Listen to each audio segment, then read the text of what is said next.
Bom, pessoal, vamos fazer agora esse exercício aqui, que é o exercício 9.4, tá? Que é um exercício bem tradicional sobre lei de Faraday, tá? Então ele fala assim: um anel retangular com lados A e B está orientado com seu plano ortogonal a um campo magnético que é uniforme de valor B em uma região do espaço e nulo fora dessa região, como mostra a figura. Então a gente tem aqui um campo magnético que está restrito a uma certa região, entrando na tela, né? E esse anel retangular com comprimento B e A, né, lados A e B, né, que está se movendo para a direita. Então repara que conforme ele se move, a região em que está passando o campo magnético por dentro do anel vai diminuindo. Isso significa que o fluxo magnético está diminuindo, né? E como o fluxo magnético dentro do anel está diminuindo, isso vai gerar uma corrente induzida, uma força isso vai induzir uma força eletromotriz, porque o fluxo magnético está variando. Beleza? Então vamos lá. Vamos ver como que a gente pode resolver o exercício. Primeiro vamos ver o que ele pergunta, né? O anel move-se para fora da região do campo com velocidade v, que é paralela ao plano do anel. Considere A igual a tanto, B igual a tanto, campo magnético igual a tanto, velocidade igual a tanto, e supõe ainda que o anel tem uma resistência elétrica de 20 ohms. Deixa eu pôr aqui uma mudança no enunciado, rapidinho, teve um erro de digitação, 20 ohms. Ele pede para a gente calcular a força eletromotriz no anel, a corrente no anel e que força deve ser aplicada sobre o anel para que ele permaneça com velocidade constante. Bom, o primeiro passo, gente, é sempre calcular o fluxo magnético, tá? Então vamos lá. Primeira coisa, a gente sabe que o fluxo magnético é dado pela seguinte expressão: fluxo magnético vai ser dado pela integral dupla, que é uma integral de superfície, do campo magnético escalar NdA, onde N é o versor normal à superfície que a gente está calculando o fluxo. Nesse caso, a superfície que a gente está calculando o fluxo é o anel. Então a gente vai adotar que o versor normal está na direção Z. Adotando isso, né, está na direção mais Z. A gente vê que o campo magnético está na direção menos Z. Beleza? Então o que vai acontecer? Na hora que a gente fizer esse produto, né, o B que está na direção menos Z com o N que está na direção Z, isso aqui vai dar menos B, esse produto escalar. E como o B é uniforme, ele vai sair para fora da integral, e aí vai ficar simplesmente menos B integral de dA. Beleza? Outro comentário importante, gente. Como a gente escolheu a normal apontando para fora, vou desenhar ele aqui, ó, o versor normal apontando para fora, usando a regra da mão direita, coloca o seu dedão da mão direita apontando aí para fora da tela e gira a mão direita.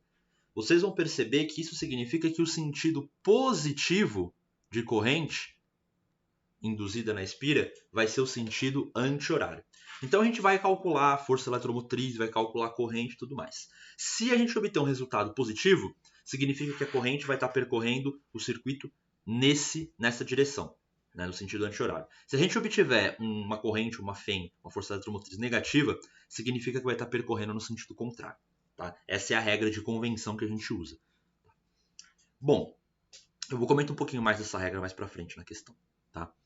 Ok, agora vamos lá, um ponto importante. Aqui é um lugar que muita gente comete erro. Muita gente pega e fala, essa área vai ser a área da espira A vezes B. Isso está errado. Tem que ser a área onde tem campo magnético. Reparem que a área onde tem campo magnético não vai ser A vezes B. Vai ser A vezes B menos X, né? Então, isso aqui vai ficar sendo assim. Menos B, A, multiplica B menos X. Beleza?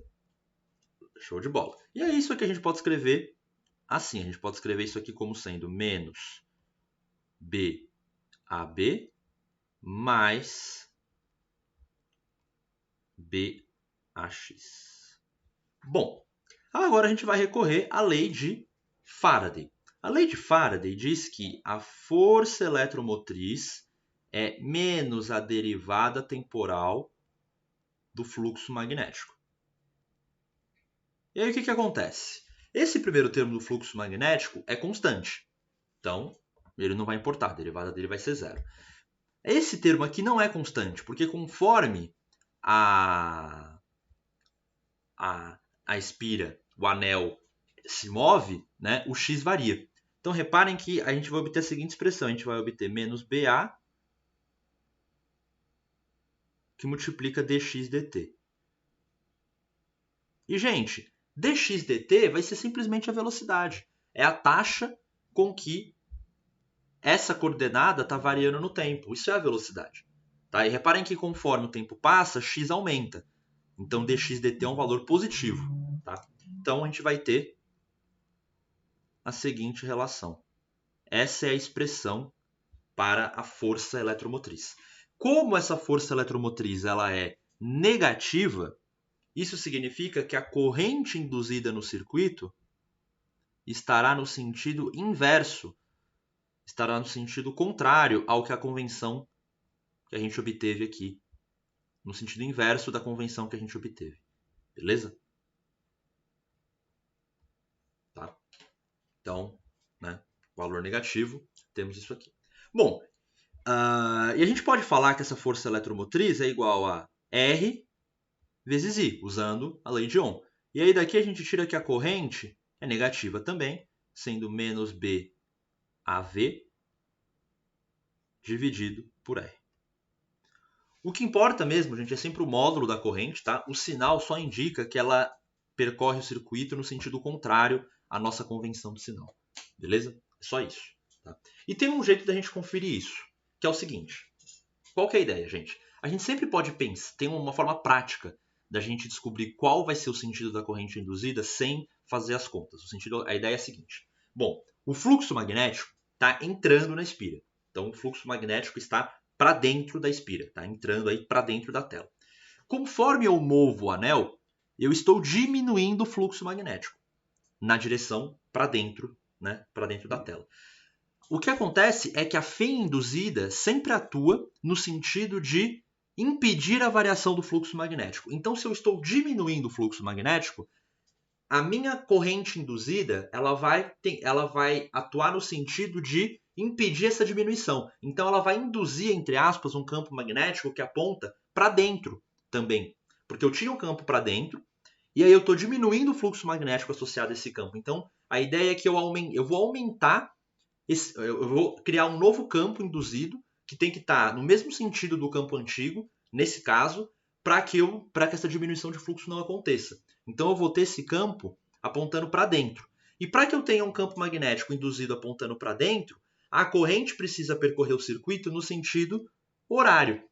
Beleza? É só usar a regrinha da mão direita. Aponta o dedão aí para dentro da tela e gira a mão direita que você vai ver que a corrente tem que estar no sentido horário. Tá? Se, por exemplo, eu tivesse a mesma situação, o campo entrando e o fluxo magnético estivesse aumentando, e aí caso o fluxo magnético estivesse aumentando, como a corrente induzida é gerada no sentido de impedir a variação do fluxo, se o fluxo magnético estivesse aumentando, eu iria gerar um campo no sentido contrário. E aí, gerando um campo no sentido contrário para se opor a esse aumento do fluxo para dentro, eu ia gerar um campo para fora. E aí a corrente teria que se percorrer no sentido contrário.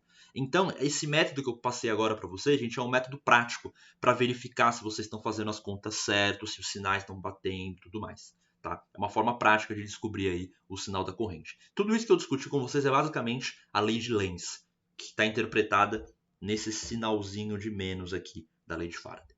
Beleza? Ok. Então, resolvemos já os itens A e B. Tá? Agora, a gente vai resolver o item C.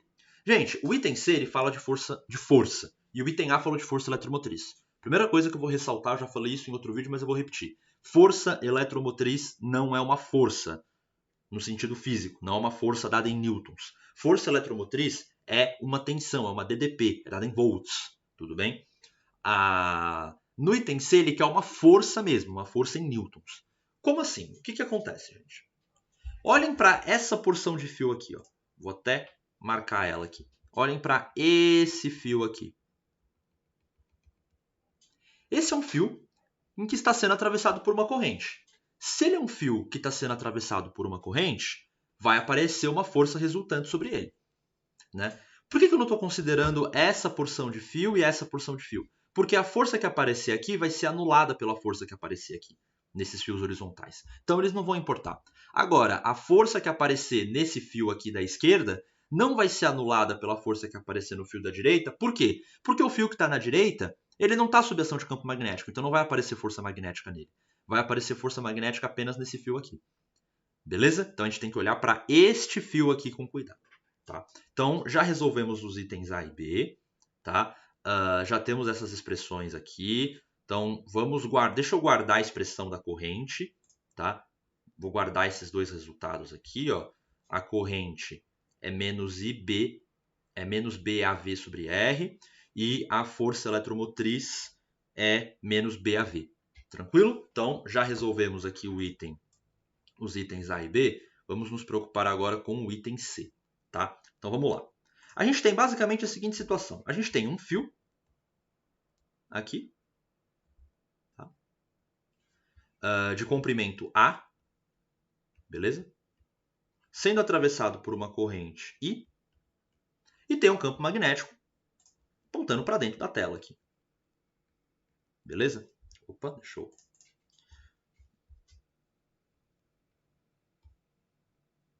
Então o segredo, gente, é usar aquela fórmula que a força magnética que atua em um fio, aliás, a força magnética infinitesimal que atua numa porção de fio dl é I dl vetorial B. Nesse caso, a gente vai pegar um dl aqui, ó, uma porção infinitesimalzinha de fio. Esse dl é simplesmente dy y chapéu. E aí vai ficar I dy y chapéu vetorial B, vetorial menos bz chapéu, né, que o campo magnético está aqui. A gente sabe que yz dá x, como vai ter um menos, dá x chapéu, né? Y chapéu vetorial z chapéu dá x chapéu, então vai ficar menos b i dy na direção x chapéu. E aí, a força, a gente integra o dy. Quando a gente integrar em dy, vai virar simplesmente A, que é o comprimento do fio. A gente obtém a seguinte expressão para a força magnética. A força magnética que atua nesse fio. F é B e A na direção menos x. Eu vou chamar essa força aqui de força magnética. Beleza? O que acontece é o seguinte, gente. Conforme a gente tem esse processo acontecendo, vai aparecer uma força atuando no fio apontando na direção menos x. Essa força ela vai querer desacelerar o fio, o anel retangular, a espira. Beleza? Então, o que o exercício perguntou? Qual é a força que eu preciso aplicar sobre o anel para que a velocidade dele permaneça constante? Ora, para que a velocidade dele permaneça constante, eu preciso anular essa força magnética que eu desenhei aqui. Ou seja, eu vou ter que aplicar uma força F na direção mais x para anular essa força magnética que vai atuar no sistema. E essa força que eu vou ter que aplicar é dada por essa expressão aqui. Vocês já calcularam a corrente no item anterior, né? E aí a gente resolveu o problema, tá? Então é isso, gente. O problema resolvido, tá? Eu só quero comentar com vocês uma coisa importante, tá? E aqui, gente, é a corrente em módulo, tá? Isso é bem importante comentar com vocês. É a corrente em módulo, tudo bem? Não é o menos BAV sobre R, é simplesmente BAV sobre R, tranquilo? O sentido da corrente já foi considerado quando a gente fez a integral aqui, tá? E é só vocês usarem a regra do produto vetorial ou a regra da mão esquerda que vocês vão ver que a força tem que apontar para cá mesmo. A força magnética que atua no fio, e por isso eu preciso aplicar uma força no sentido contrário. Bom, terminamos o exercício. Agora eu quero só fazer uma outra discussão com vocês que eu acho muito interessante. Vou colocar os resultados que a gente encontrou aqui, tá? A gente encontrou que a corrente é BAV sobre R. E a gente encontrou que a força que eu preciso aplicar é igual a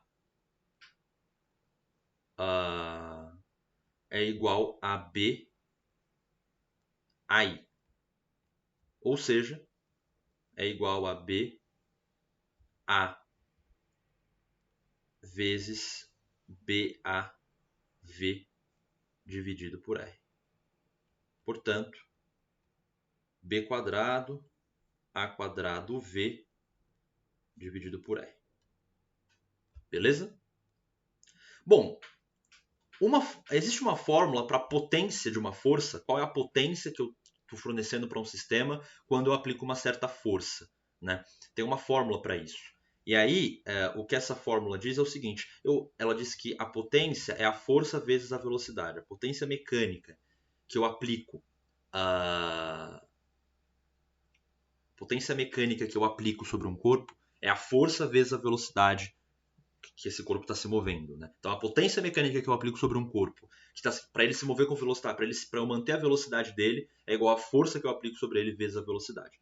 E aí, fazendo essa continha, a gente encontra a seguinte expressão.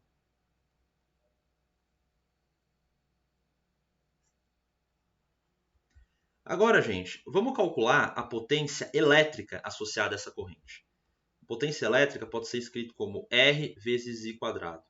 Reparem que vai ficar R vezes B quadrado, A quadrado, V quadrado sobre R quadrado. E aí eu vou cortar um R daqui com um R daqui. E aí reparem que essas duas expressões vão ser iguais. E, gente, isso não é uma coincidência, tá? Isso basicamente é a conservação de energia. A potência, ou seja, basicamente o trabalho que eu estou fazendo ao aplicar essa força F sobre a espira para manter a velocidade dela constante, esse trabalho que eu estou fazendo, essa energia que eu estou dando para o sistema é dissipada por efeito Joule no circuito elétrico. Tá? Isso é uma coisa muito legal. A primeira vez que eu aprendi isso, a primeira vez que eu fiz essa conta que aconteceu isso, eu falei, putz, que coisa incrível que está acontecendo. E realmente é um negócio incrível. Está mostrando pra gente que a natureza funciona da forma como ela tem que funcionar realmente. É bem bonito a gente analisar esse tipo de resultado. Tá? A gente calcula a potência mecânica que eu estou aplicando sobre a espira para manter a velocidade dela constante e ver que essa potência que eu estou fornecendo para o sistema é igual à potência que ele está dissipando no circuito elétrico. Isso é uma coisa muito legal. Tudo bem? Então, essa parte final aqui foi um extra, tá, sobre o exercício, mas que eu acho que valia bastante a pena discutir com vocês. Beleza? Então é isso, finalizamos esse exercício.